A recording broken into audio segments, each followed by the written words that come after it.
Hello, MLB Pro Universe. I'm your Oakland A's General Manager, Scott Guestford, and today I am here with Comey. How are you today? Uh, we were talking about it off air. It's debatable. Yeah, It's debatable. Good now. I guess I'm good now. How about yourself? good. Hey, it's early here on the West Coast, a little bit later Yeah, for you, so yeah. I used to live out there, in LA, and I remember Sundays were great. Getting to watch all the football and then it not being time for bed. But that's oh yeah, right. But then it's LA too. I live in Northern California, so complete opposite. It's like a different state, different world up here. yeah. I can imagine. I can absolutely imagine that. Yeah, so let's get into it and find out, how do you think the Rays 2022 season went for you? Um, well, it it was expected. I'm not gonna say what I mean. Okay, so very young team, very Yeah. inexperienced team, very talented, inexperienced team. So it's going to be up and down, and that's exactly what happened. You know, the we were up through the first half of the year. Uh, really thought that was where we had peaked, especially coming out of the All Star break, and then we were terrible of the All Star break, and then inexplicably caught fire. It was one of those things where it was a different person every night doing something.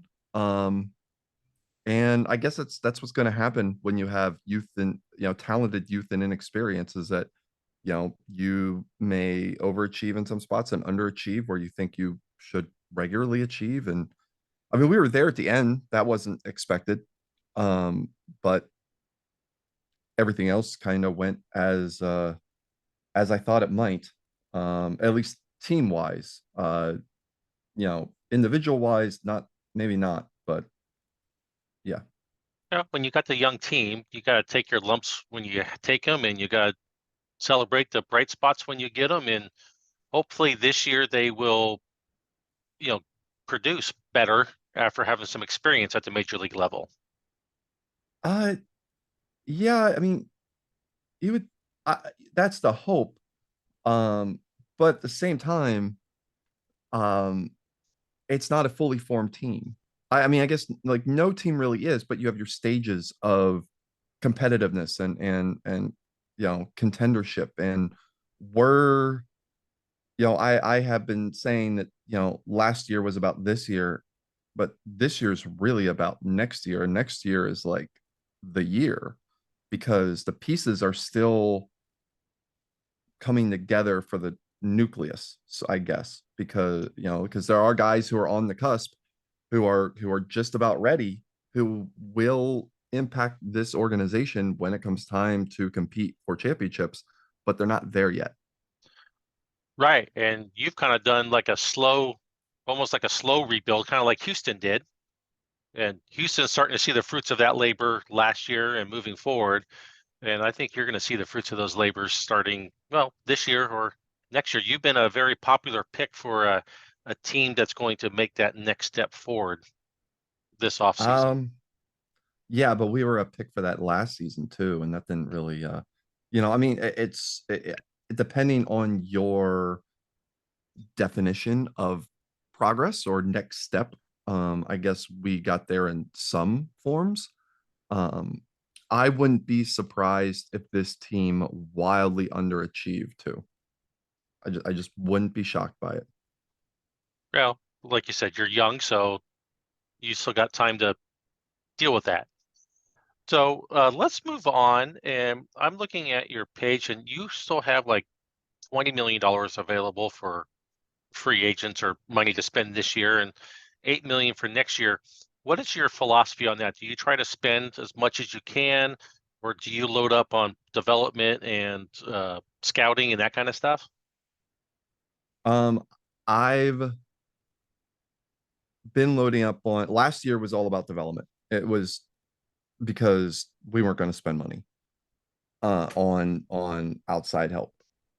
Uh, I thought about kicking the tires on a few players in free agency, um, but it's got to make sense. Like it's if you're signing free agents, it's got to be meaningful.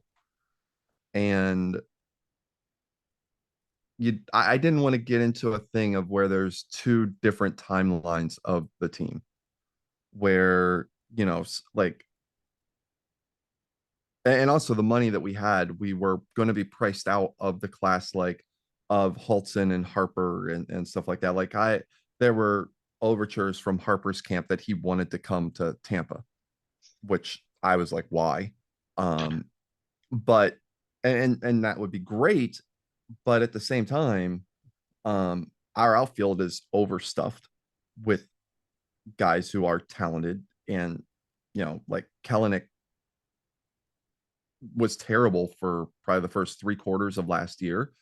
He still finished with a 792 OPS, 26 homers, 70 RBIs, and 83 walks. Like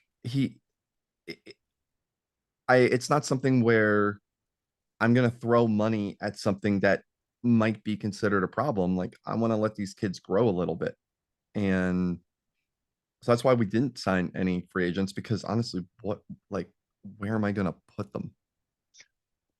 Right, exactly. They got to fit into the scheme, and like you will turn over to your pitching. I mean, you have a lot of really good young starting pitching. So maybe somebody like Holton or Appeal wouldn't have, made a huge difference in the long run for you. Yeah, it was something that I really considered, especially with the bullpen.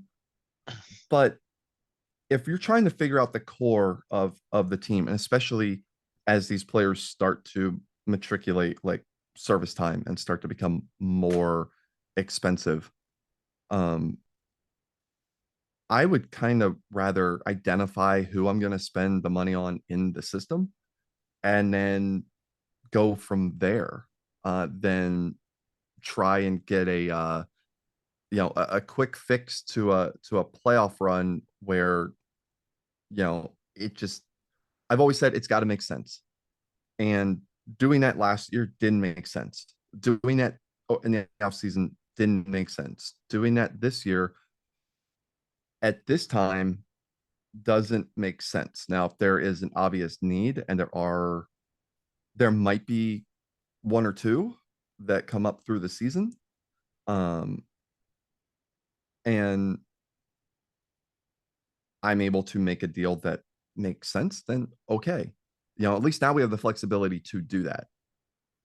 Right. So who do you project to be your starting rotation this year? I know it's just, spring training just God. started.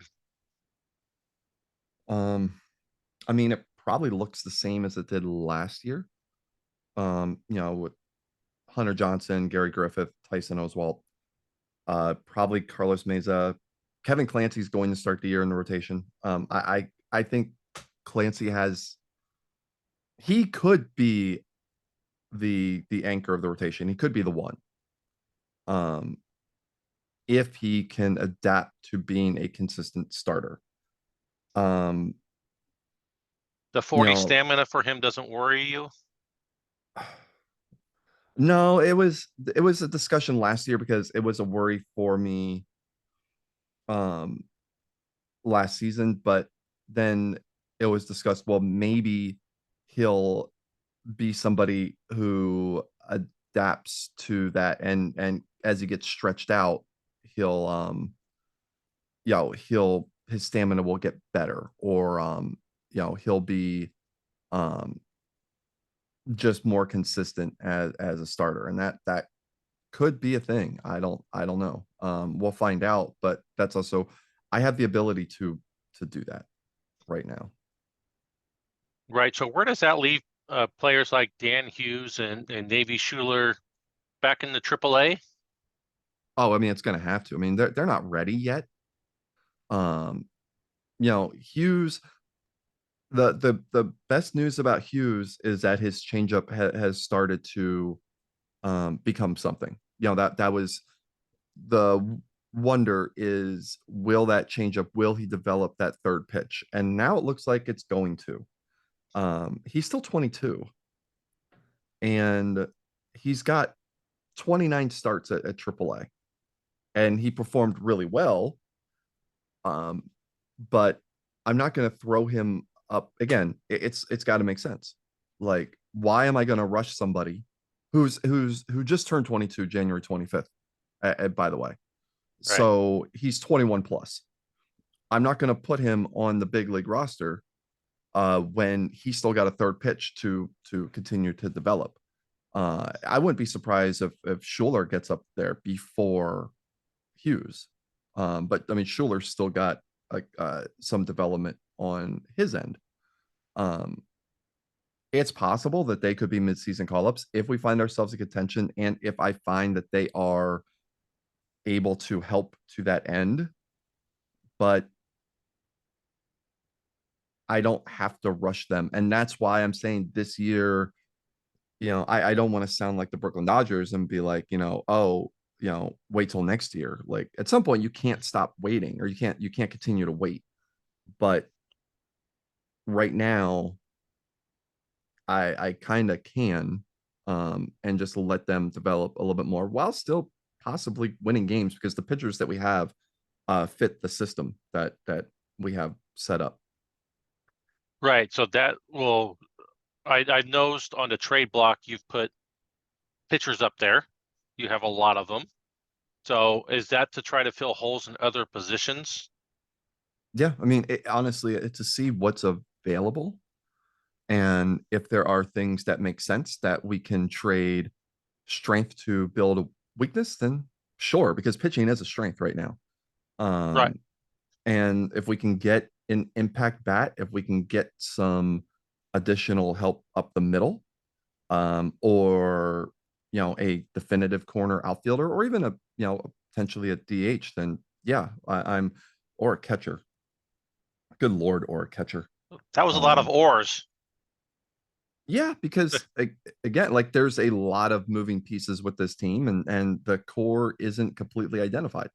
So, if I can get something that I think would help with our garbage ballpark and fit the system of what I'm trying to do, then nothing's set in stone, and that's the kind of flexibility I like. I won't have that this time next year.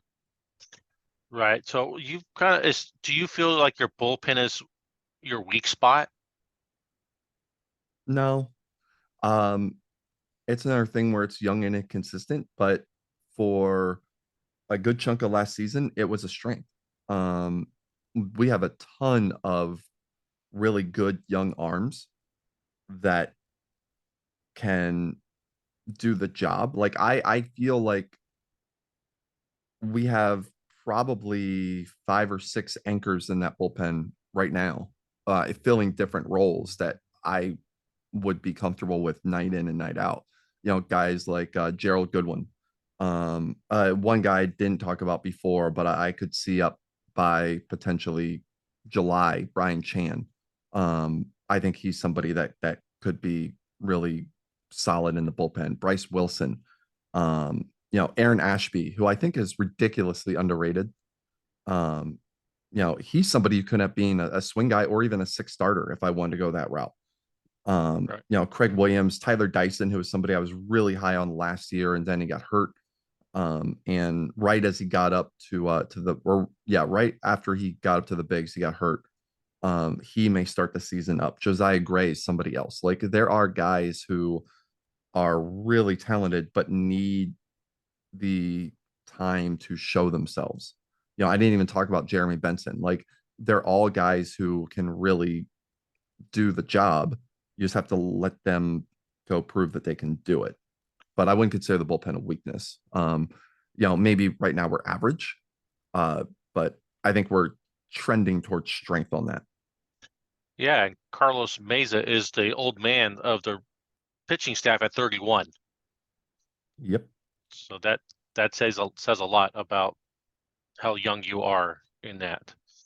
So let's move over to the hitters. Do you wait, let me I was going to ask you one last question about the pitching. Do you do the normal, here's my closer, here's a couple setup guys, here's my middle relievers, or do you put stoppers in there? How do you formulate your bullpen? I went back and forth on that last year, where I would prefer a closer by committee. Now, if somebody goes and grabs the role and becomes a shutdown guy, then okay. But last year we had, three or four guys who were capable. Like I originally last year, like Mesa was going to be the closer because I wanted the young guys to be able to, get starts, and Mesa being a ground ball pitcher, um, who's, his stamina is fine. But uh, I wanted him to grab that closer role, and he didn't really do it. He was much better as a starter last year, but Goodwin was really good at the back end of the bullpen. Tristan Beck, as inconsistent as he was, had moments of really solid play. John Roberts finished with 13 saves. He had really good moments, but I don't really subscribe to the concept of like, you know, you get to your seventh, eighth, and ninth, and it's ABC. I would rather there be a pull, because also, you know, some guys aren't going to be available on given nights. Like people have to be able to fill roles. So I would prefer having the pull there of being able to fill different roles at different times. All right, that sounds, I mean, that's the way it should be, right? You can't always depend on one guy. You gotta move it around. Well, As and you look, and to be honest with okay, you, like I'm I was a pitcher, you know, offline. Like I went to college to pitch, and unfortunately, like my arm and my heart weren't exactly there, but I was a starter the pretty much the whole time, like up until I had gotten to college, and having to shift to having a bullpen mentality, um, you know, that is difficult. Like your entire process of how you prepare physically and mentally is completely different. And even within the bullpen, you know, your mentality is different if you're coming in, you know, in the fifth inning versus in the seventh inning, whether you're coming in at the start of an inning, whether you're coming in with runners on base. Like it's something that you really have to go through the experience, but not just on the mound, but everything that prepare to get there. And I don't want the bullpen being hard coded mentally of saying, well, I only come in like, the eighth or ninth inning, or I only come in against lefties, or, like I don't want that. So, um, you know, I want pitchers to be confident whenever they enter the game. And the best way to do that is say, well, we are an amorphous blob of a bullpen as opposed to a linear progression of things. right. All right, let's move over to your lineup and your hitters. Uh, so do you already know who your starters are going to be at each position, or are there some spring training battles that are going to happen here? No, to start the year, I think like catcher's going to be a thing. But to start the year, everybody's pretty well set. Um, like catcher, it could be either Shep Rose or William Contreras. Mesoraco probably turns to the bullpen this year, or not the bullpen, to the bench this year, to a reserve role. But one of those two, I'm hoping will take the mantle and step up.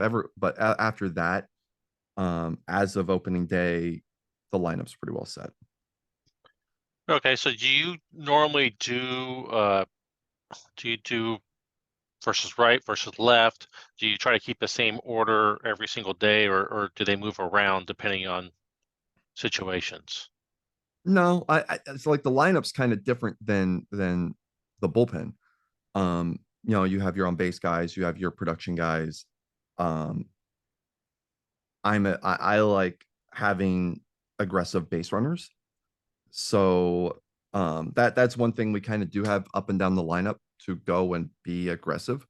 But you know, if there's a hot hand, you also got to play that. But I'll play the on base game and try to combine that with the power guys, and then see what happens, because we're not a team that is predicated on offense. That's not my philosophy. Again, garbage ballpark, which really plays to pitching and defense. Um, that's been my I've not been secretive about that. That's been my philosophy since I took over Tampa. Is we're really going to win with pitching and defense, because offense is incredibly tough to come by in this stadium, and we're here 81 games until the thing implodes or arson. So, um, like guys like Cade Cahill, like we when we got him, he was hitting 292 with an 806 OPS of Cleveland. He hit 230 with a 667 OPS with us. He's still incredibly valuable because he's capable of hitting, but he's also a very good defensive ball player. But that's like what you're walking into with this park is it is tough to hit there. Yeah, or you got to hope that your owner decides to move. Yeah, I've tried. I've tried. I've done the same thing in Oakland. Please move. How can we do this Seriously, better? I'll go anywhere. Like just move us Yeah, exactly. or blow Uh, up the stadium. yeah, something. Just make sure nobody's there, right? Uh, Yeah.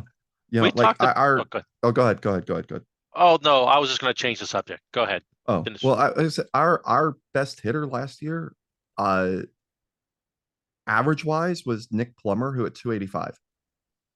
So what is that? Like that's just, and but even to that, we had um five regulars with OPS pluses over 115. So like our guys can be productive. It just our production looks different than most teams because we're battling a lot of garbage ballpark nonsense. Yeah, no, I totally get it. So we've talked about a couple of your prospects already, your pitching side of it, but you have the number one prospect in all of Major League Pro, Bobby Witt Jr. I know people Yeah, kind of gave you a hard time last year for keeping him down. I don't get how So he's number one. Like I get how he's talented. I don't get how he's number one. Like Julio Rodriguez in Baltimore is is better. Like it looks better. Like they're a guy. I guess maybe it's the shortstop thing. that Like probably Witt looks helps. good. Yeah, like Witt looks good. Like I'm don't get me wrong. I'm happy to have Bobby Witt. But I don't buy into it's a very subjective list. I don't buy into him being number one, but he's up there. Yeah, and OSA is, always favors, the rarity of the position. Mm-hmm. So, uh, who else in your system do you really like and think that will make an impact, whether it's this year or next year? That's a good question. So, I mean, this year, I mean, you know, like just to keep the trolls going, like Witt's not starting the year on the big league roster. He's not. Um, I'm not going to keep him down for service time nonsense. Like I'm not doing that. But the guy was just hurt for several months. Like he's still out for 3 more days. Right. He's been out since September 3rd. He's not starting on the big league roster. He's gonna get probably a month in AAA, and then I'll evaluate. Now, if he comes out in like the first couple weeks, like he's crushing it, yeah, I'm probably still gonna keep him down a month. Um, just to evaluate, because again, I'm not like trying to win a division title right now. Like we're anywhere from the second to fourth best team in our division. Our division is maybe the toughest in the league, and we're not the best team in it. So I'm not in all in mode. So he's not going to start the year up there. Shep Rose, maybe. He's our fifth best prospect. Um, I probably jumped the gun on him last year, but like, you look at his overall makeup and it looks like he's ready. And then he just wasn't ready. Um, I'm hoping that he will be again, like will be ready this time. Um, outside of them, and then Hughes, Schuler, and Chan, like Bryce Wilson, very he might start the year on the big league roster. I mean, I think he's ready. I think he needs to show that he's ready. Aaron Ashby and Josiah Gray, who are a little bit further down on the list, I think they're ready to at least get the chance. Um, After that, like there are some guys who are former prospects, like Will McCoy, Hmm. um, that I think are deserving of a second look. Um, it's just a matter of space, probably at this point, because like you know, Nathan DeRemer, he spent the entire year up last year. He was really good, and then until he wasn't, like he kind of did the rookie thing of really petering out. Plus, O'Neal Cruz started bashing everything to Kingdom Come. Um, so it's possible that only one of those two start the year on the big league roster, and McCoy with his speed and ability to play two positions well, that may work in his favor. But again, it's got to be what things look like, and it might end up being that both of them make it, and like somebody like Suzuki ends up not making it. Although Suzuki probably has to because I don't have like another second baseman right now. Like William Gray is my second baseman. I don't Oh, have somebody else who could play the position. yeah. And when you talk about prospects like Shep Rose, would you bring him up to your team to keep him on the bench or No, is right? Okay. nope. He'd be playing regularly. Mesoraco, as good as a defensive catcher as he is, and as good as he handles the pitching staff, which is very important, dude's gonna be 35 in June. Um, he doesn't hit anymore. Um, I, I was talking with the league office, um, about Mesoraco.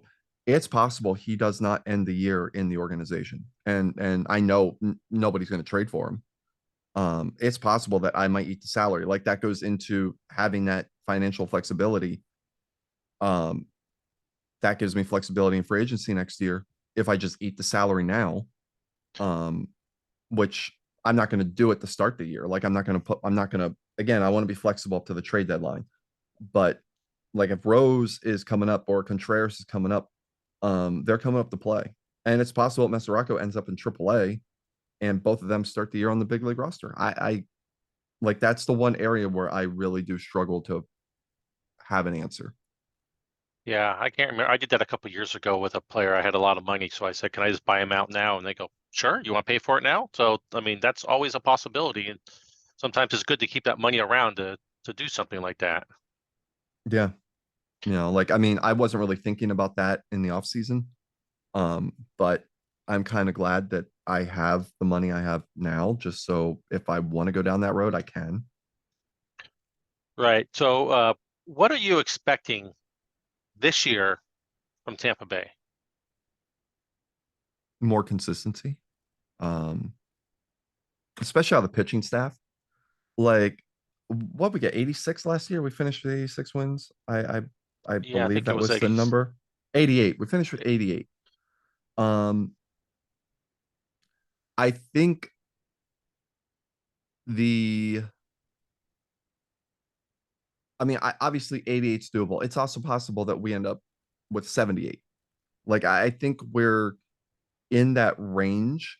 I just want to see consistency now. If guys like Hujo and Griffith and Oswald make the jump and really start forming a three-headed monster, and Clancy as well, then awesome. If Hughes is ready and comes up and shows that he's ready to do the job, um, great. Like, I would love to be all rosy glassed about it and say like, oh, our ceiling's like 95 wins and the ALCS. I don't think that's the case. Even with the turnover with some of the big teams in the AL, we're not on that level. And anybody who expects us to be on that level um is somebody who doesn't see what I see in like of through my scouts and everything. Where my scouts, as much as I hate them, they're pretty accurate with and realistic.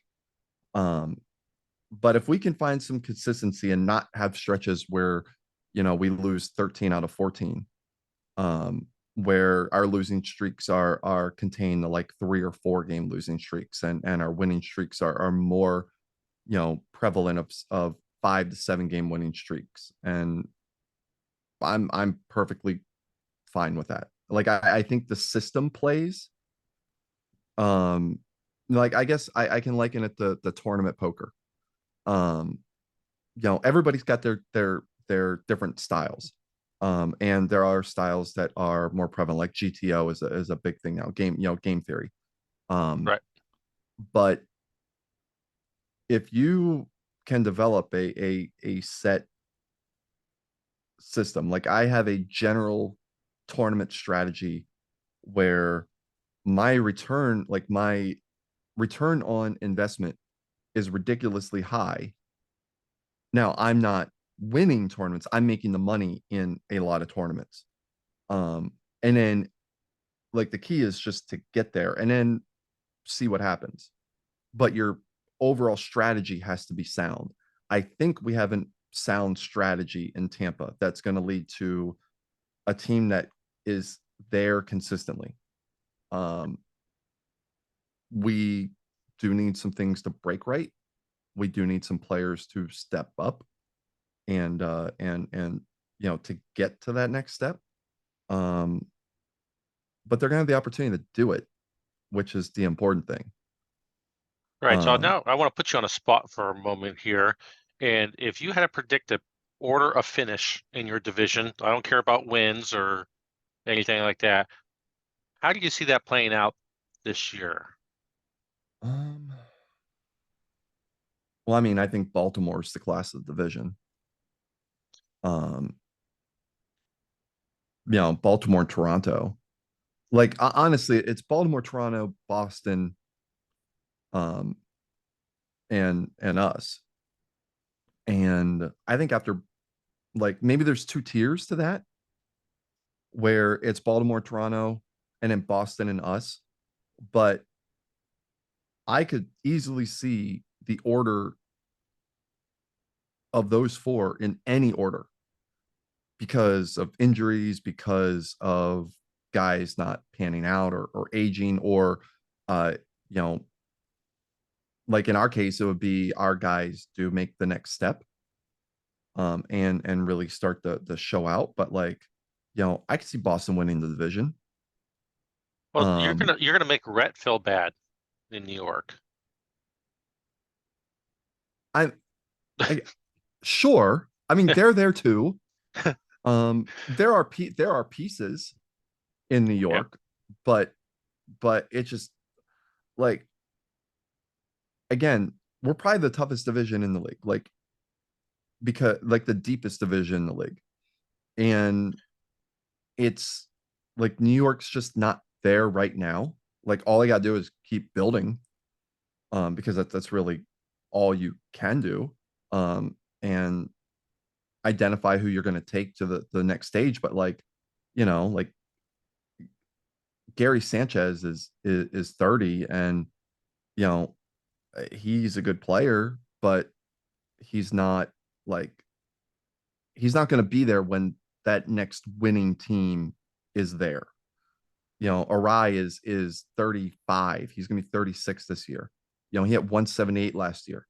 And I don't expect him to be the cleanup hitter in New York, but right now he's the cleanup hitter in New York. Yeah, And and that's just they got some financial woes and for like another 3 or 4 years. yeah, and that's just the unfortunate reality of New York's situation. Uh, before you even look at the rosters of the other four teams in the division. Um, Now New York did beat us in some very important games last year. So it's not like they're just a total walkover, but you look at the rest of the division. I would say the same thing if like us in New York were reversed, like and New York had our roster, we had their roster. Like, where are we going to compete with that? It just happens that right now, like the reality is the four teams that are in the AL East that are competing, like Boston had 84 wins. I mean, I wouldn't have been shocked if they finished with 92 last year. You had 93, 92, 88, and 84. Um, that's really hard. And I think all of those teams, honestly, I don't even know what Toronto did in the offseason. Like I gotta look at that really quick. Um, but like they it looks like a lot of lateral things with them. Um, but by war, they improved. So if they improved and Baltimore, I think, improved just because their really young players are a lot better. And if J Rod comes up this year, which yeah, he was in like single A or something, and like that's one I can't figure out for a life of me. Like, I mean, maybe he's not major league ready, but I would figured he would be in like triple A by now. Because he looks really good. Yeah. But even guys like Nolan Gorman, who may find their way up this year, like they're in the same boat we are, where they have a lot of talent who they are ready to come up, and they got to figure out what their core is. Um, but their pitching staff is really good. That's a really Yeah. good pitching staff.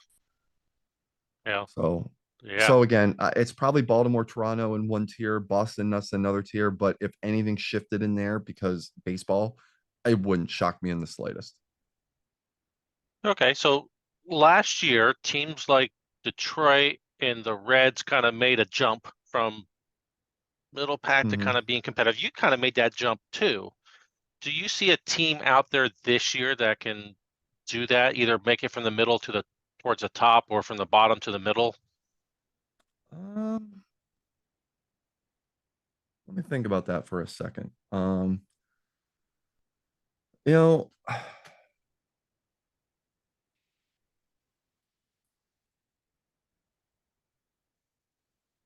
I wouldn't be shocked if Kansas City made a jump and like I mean 73 and 98 last year. I don't think they're going to reverse that record, but I could very much see them pushing towards that. I think that's a possibility. I think the Mets could be a team that start, that they kind of turn themselves around. I think Oakland can be a team that they're not going to reverse their record, but I could see a 10 game, 12 game improvement very easily. Um, After that, I mean, the league was so haves and have nots last year that it's really it's really hard to envision teams jumping up that high.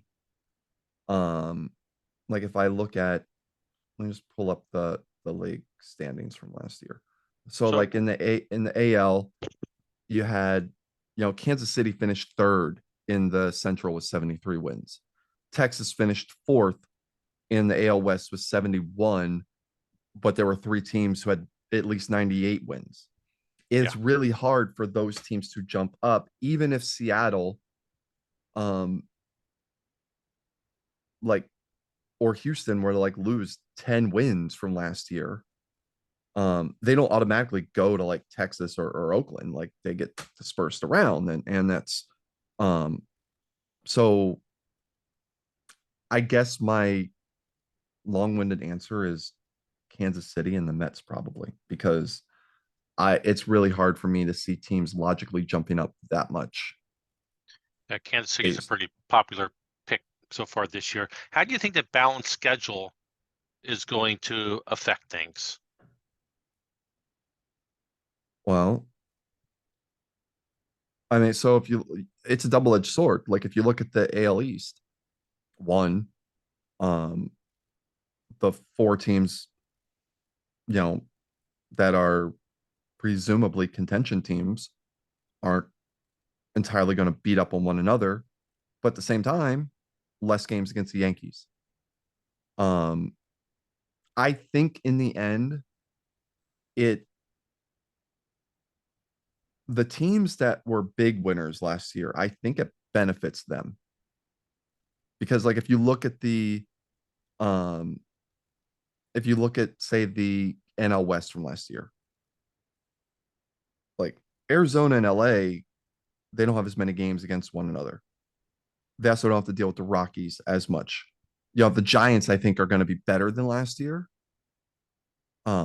I think the Padres are going to be better than last year, but you don't have to deal with them as much. And um I think you could end up seeing more parity. Like I think that's probably a logical end, but I think in the short term, the teams that won a lot are going to benefit more, if that makes sense. Like It I makes think it's a long game on that one. You play the long game on that, and you know having what three teams with 100 plus wins, like I'm not sure that'll be a thing in like 3 years. right. Okay, so how do you think that the DH is going to affect the National League this year? The same way it's affected the AL. Um, it's going to be there's going to be more universal strategy across the league. Um, like you could say like, oh, there'll be less bullpen usage. No, there won't. Um, it'll just be possibly more matchup based stuff since you have to worry about pitchers hitting in a lineup. Um, there's gonna be less bunting, of course. Um, on base is gonna tick up. But how much remains to be seen. Like, what was the so on base for the National League last year was 311, which is terrible. But for the AL was 323, which is terrible. Like OPS across the league sucks. It's terrible. Like right now, the league is in an offensive vacuum, like an offensive black hole. Like a 702 OPS in the AL or in the NL looks god awful, but the AL is a much better at 735. So I don't think adding the DH in the NL is going to be the overall fix that's needed to get more consistent offense. I think there needs to be ways explored and potentially tested out to try and improve offense. Like I don't know. I mean, you could talk about banning shifts or I don't know, you could blow up a stadium in Tampa. You could do that. I don't know. And the amazing thing is like our OPS last year as a team was 727. We were not that far below the league average. In runs scored, we were I think we were actually league at like AL average was 4.6. We were at 4.6. And it's because we were we ran all the time. We had to manufacture our runs. Um, because home run wise, um, we were actually one under the league average on home runs. Like the league average 189, we have 188. But stolen bases, the league average was 95. We were at 119. Like you got to go get your runs. Then we also had 38 triples where the league average was 24, but that's why you imply or get a bunch of guys who can run. Um, I think you're going to find the same thing in the NL is there's going to be too many strikeouts, um, not enough stolen bases because teams won't try to manufacture runs the way that it's happened in the past. And when you can't get guys on base, um, I mean that's an issue. Like what was it? One, two, three, four, five, six, seven teams in the NL had OPSs under 700 last year. The Mets had an OPS of 630. How? How do you have an OPS of the equivalent of like a Felix Fermin? How does that happen? Like their ballpark is like they won when I was running the Phillies. The Mets were a pitching powerhouse, and their stadium was a big part of that. But the team hit 221. Like they had hitters. Like Pittsburgh hit 221 as a team. It's weird. They both also had 287 OPSs. Like that's unacceptable. And the DH isn't going to fix that because chances are you're just employing another older hitter who might hit 270. Why not get somebody who is a more dynamic player on the bases?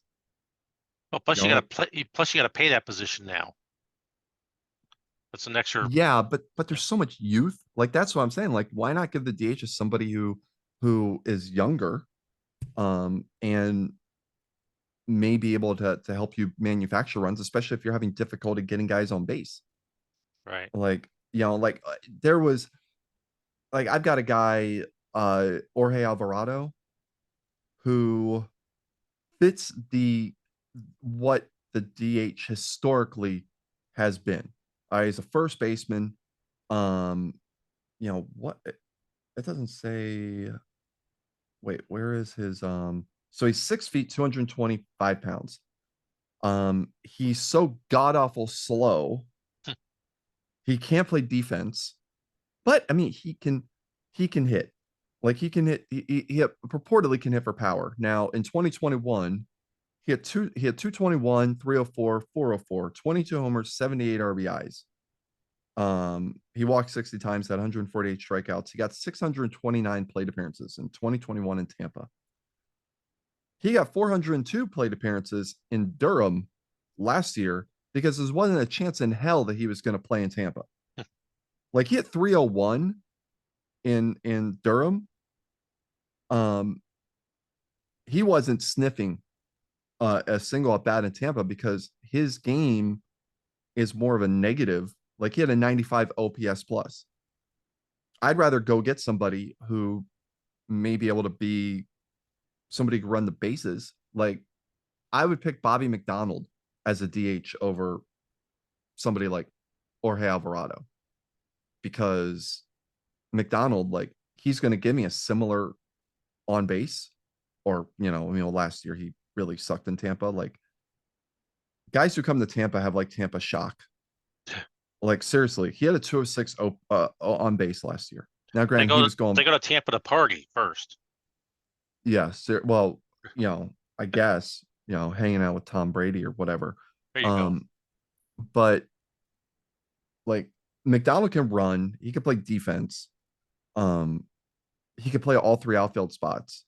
I would rather give meaningful at bats to him, even if it's like a DH situation, than somebody like Alvarado, where he doesn't really bring anything to your team. And, outside of the occasional home run. And I feel like that DH perception is something that I'm hoping.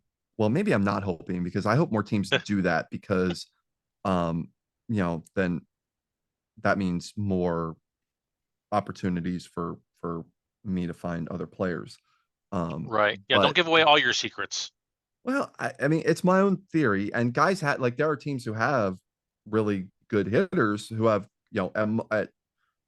have multiple players at single position. So like, you can, like, I have Cahill and I got O'Connell. I have DeReamer and Cruz, where yeah, DeReamer's not a great hitter, but he's consistent and he's good defensively. So it allows Cruz to be a DH.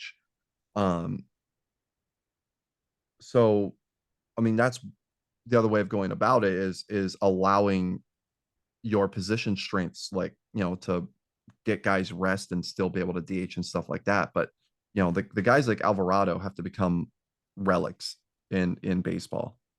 Um, because otherwise the game's just going to continue to be boring and with a 700 OPS. Right. So if you had to make a bold prediction for 2023, it doesn't have to be about Tampa. What do you think that would be? Um, oh, that's a good question. And I one I'm not entirely prepared to answer, but I'll try. Let's, Um, do you have a well, shocker who might win the World Series or anything like that? if I mean, I feel like LA, like the Dodgers have to be like an it pick. And again, it comes like down the ballparks. Like the LA might be the best pitching ballpark in the league, and you're going to throw the best pitcher in the league in there, or arguably Danny Holtzen. Um, like I think Atlanta really did themselves a lot of favors with Bryce Harper. And I wonder about the Phillies. I mean, I'm on Phillies homer. And getting Parker Markel like that's a good pickup. Um, but how good remains to be seen. Like I could see the Phillies kind of like regressing somewhat, um, depending on what Hale looks like and Kamita. Like Kamita is still the best. I think probably the best move I ever made in this league is somehow convincing him to come to Philly. Um, I think I think we're gonna see a big jump from some of the younger players in the league. Like guys who you've been wondering when they're gonna turn it on, like Wander Franco, um, guys of that ilk. I think there's gonna be a jump for a bunch of those guys. Um, so maybe that's a thing. And I guess the if you want to make another bold prediction, um, oh, I don't know if I want to go that deep, but I could. All right, what the hell? Um, because I love him so much. Elliot Jenkins will be in the MVP conversation in the third week in September. Like I think he's going to win the batting title. Um, which is the most stupid variance thing to make, but I love Elliot Jenkins' game, and I think he's like going to perform. I think that the stage is set for him to do that thing. So like Elliot Jenkins, I think will be a MVP candidate deep in the September, um, which I guess would mean the whole thing. Um, Yeah, he's coming off a 3.3 raw last year. I mean, yeah, I could see him doubling that easily hey, that because is a because pretty bold all prediction. that's power. I mean, that's power. He's got average power, so like it's not out of the realm for him to go and all of a sudden hit 25, 30 home runs. It's not like he's terrible for power now. He's got 29 in the past 2 years. Um, he's 25, so he's starting to round toward that prime. He also runs really well. What to say he couldn't be 30-30 this year? I mean, that would easily double the war. And if Yeah. 6.6 war is an MVP candidate, well, there you go. All right, that's a great prediction. Hopefully, at the end of the year, we'll relook at that and see see how it went. I So would love to say something like a prediction about Tampa, but I'm not going to do that. I just you don't jinxed the you, hell out of you it. don't want yeah, you don't want to get bulletin board material for the other teams in your division either. No, Okay. no. I would love for Nick Prado to get more love, but that's as far as I'll go. Okay. Cool. So as we wrap up at this point, I like to give people a chance to introduce yourselves, maybe what you do for a living, and then, what are you shopping or what are you looking for? Oh, geez. Um, like what am I looking for in general? Um, Yeah, like are you looking to get a hitter or a first baseman or, oh, oh, okay. I was like, you know, well, hey, there's a video game I'm interested. No, hey, there you go. That too. well, Maybe actually, somebody will gift it to you. actually, so, I do collect sports cards. I don't have a like a really strong collection because like really it's it's like a stress release. I like opening packs. That's really the thing. I really should just start playing the show or something, and just open packs that way. But regardless, so like my birthday's tomorrow. And I guess are you gonna play? Are you gonna put this on Friday? No, this won't go out until a couple weeks from now.